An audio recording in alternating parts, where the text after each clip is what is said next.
Hey guys, welcome back to Micho Makes. My name is Micho. I like to make stuff. Today we've got part number 92 of the Toyota Sprinter Trueno AE86 by DeAgostini. This is the 1/8 scale massive model that we're building together. Without further ado, let's just jump right in this one.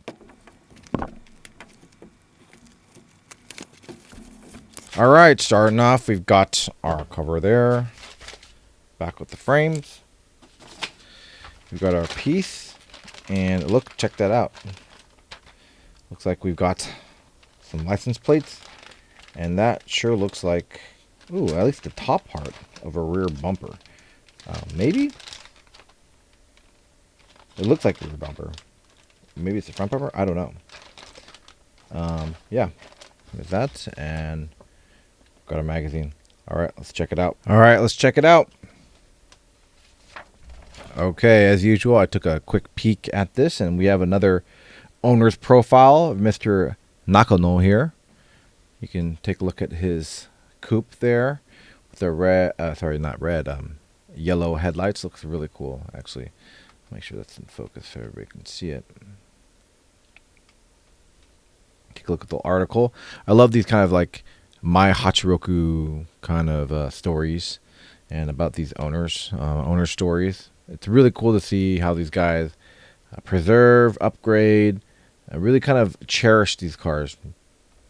And I hope on other DeAgostini model kits they do the same thing. You can see this guy's got a really nice Trueno coupe with the I think this is a Zenki style rear tail light. Or no, maybe it's Koki. Koki means like later, so it's basically it's the like 87 model. You can see how they're modified too as well. Here's his profile, 20 years old. He said in his little interview here too as well, his dad had owned a Model 2 as well. I don't know if this is the exact model of his dad's, or if this was previously his dad's, but this is definitely one that he's had for a really, really long time. And he's definitely had put a lot of work into it, keeping it restored, keeping it really pristine, and that's something that a lot of people can't say. So actually being featured in these magazines is really cool too as well, I think. Here's the article if you'd like to read it and Google Translate it.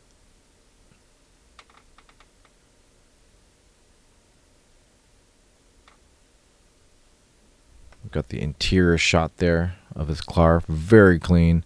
Nothing like overly, which is kind of the style I like, where it's not overly modified, where it's drivable, it's usable, it's a car that you can use versus just like you're kind of stuck with what if you people try to put like roll cages in, or they put a crazy amount of weight reduction, so they take all the insulation out or sound netting out, so that it becomes really like almost like a rattle can. You're just getting shook around there. One thing I did notice too is that this dash looks a little bit different. It looks like there's like a modification here. His dash is looks completely different because it's got a pod cluster here too as well. So that's pretty cool. From what we can see in our model too, that looks completely different.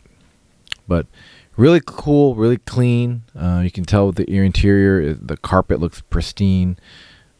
Vehicle too as well. You can see his headlights too as well, his yellow headlights. I am trying to figure out the benefit of those, honestly, but it looks really cool.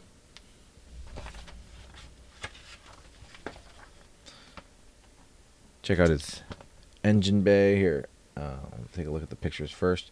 Is really kind of clean engine bay with the 4AG. I mean, maybe not super clean. You can tell how dusty it is, but who cares, right? Unless it's going to a show car, there's a big difference versus like a vehicle that's actually being driven. And it looks like from the stories that he wrote in here that he actually drives his vehicle. So it's not just sitting in a warehouse somewhere, being only taken out for shows and stuff. Here's the beginning of his spec list too as well. He's got the Watanabes on there too. So super special. What a great look. They just fit these vehicles really well. Oh, there's they actually feature the cluster there too as well. That I don't think that is stock, so Defi. That looks pretty cool. Look at his interior too, or sorry, his engine bay, and see how that looks. Again, this looks like considering like how the side actually look. There's not much dirt and stuff, which is really good.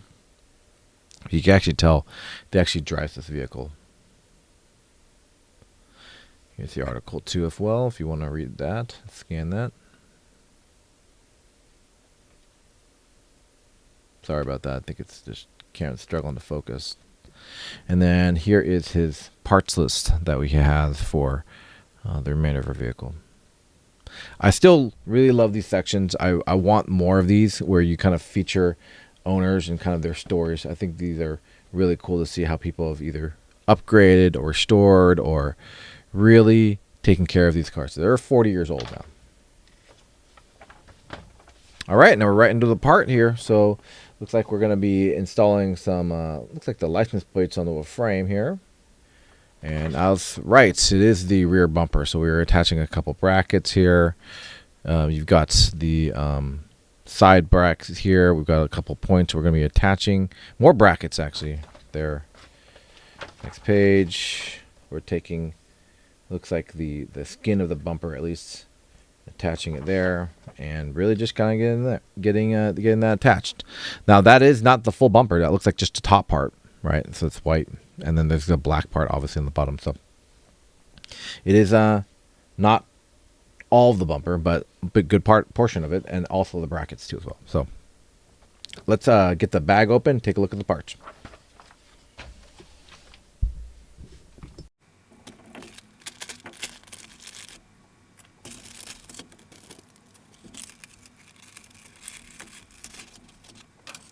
All right, starting off, we had a little bit these screws here, just kind of loose, hanging out in the bag.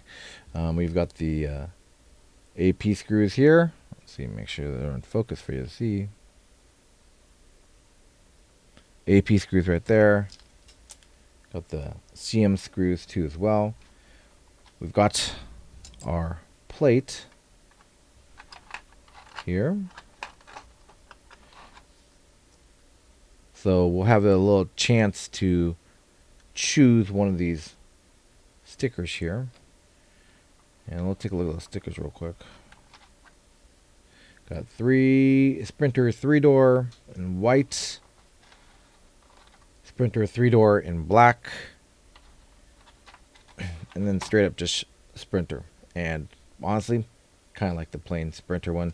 These are stickers. I actually might stick these on later, just because I don't want to, I want to be able to choose. So we'll have that. One thing I will do right now, though, is clean this up. Check that out. So I'll just take this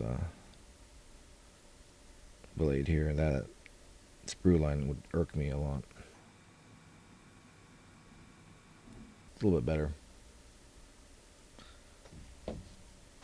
Now moving on, we've got our brackets here.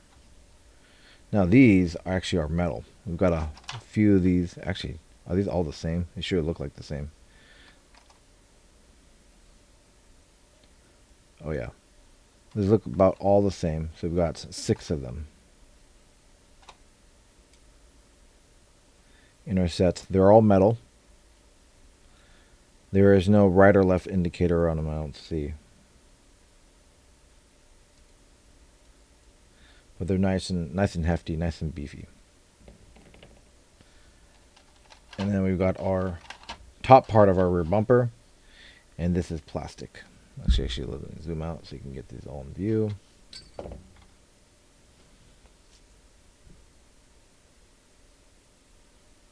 can see how it is injected molded on the side too as well. And then the quality. Let's go and zoom in on that too.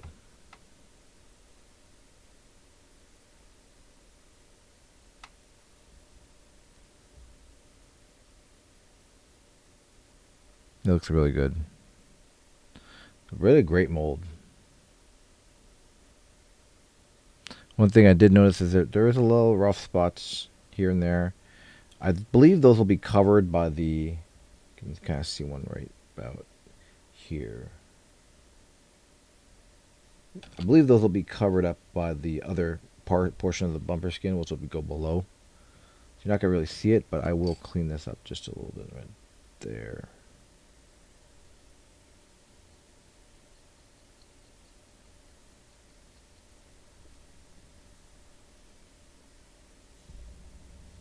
Other than that, it looks good. It's plastic, so don't worry about that. But all right, let's grab the model that we'll need and get started. All right, the first step is actually attaching one of these stickers to the license plate. I am going to not do that, and I'll just go ahead and put it in my little storage box over here and decide later. I can't remember exactly what the front license plate was because I know I had stuck down there. Oh, it's actually probably on the bumper. No, it's not on the bumper right now. But I am not going to do that just yet. I'll decide later on. But we'll move on to the next step, which is actually attaching these brackets here all around the outside. So we have them right here on these edges here. And we'll be attaching all of these brackets using the CM screws we have right here. All right, let's get started. All right, actually, after reviewing the instructions a little bit clearer, I need a little bit better look at this. I'll show you actually what we're doing because it's a little bit different than what we had previously. But basically, we have these little brackets here, and they're actually these little studs. We have a keyway, you can see right there. They can't go this way because you obviously can't attach them this way, but they have a interior part too as well. So these actually get attached just like this with that keyway there. And then we're using the CM screws all the way around. You see these other studs here? All the way around down here. So I'm going to kind of try and make sure that doesn't tip over. We'll grab a CM screw and just go all the way around with these 6 studs here, or little brackets here on these studs.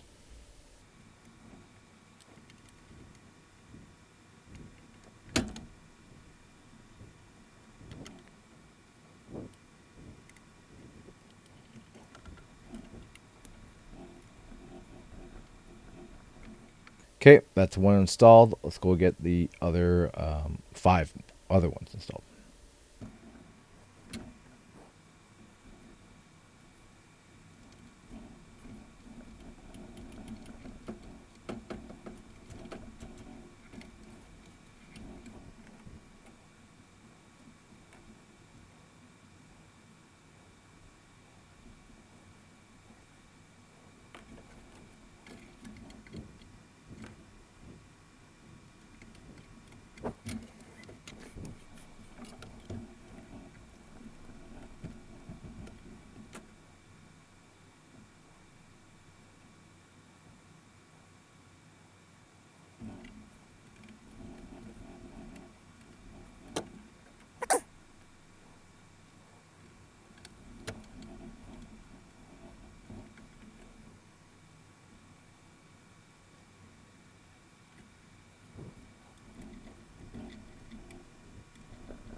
All right, got all those attached. You got 6. You can see the other one here, all attached, nice and firm.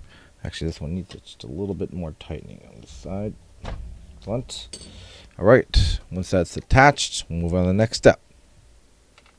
Okay, next step is actually a little bit self-explanatory. We take the top part of the bumper, and it's pretty obvious what we're going to be doing.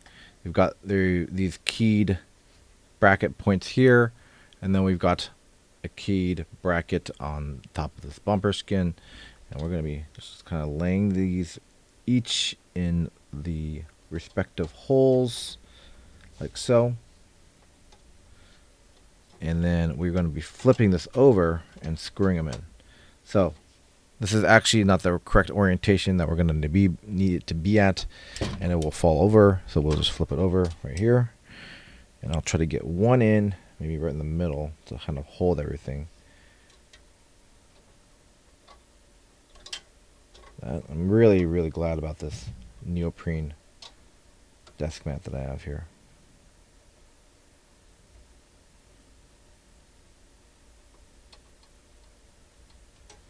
That's all we really needed first, and then we'll go ahead and get one on the other side, and then I'll get the rest.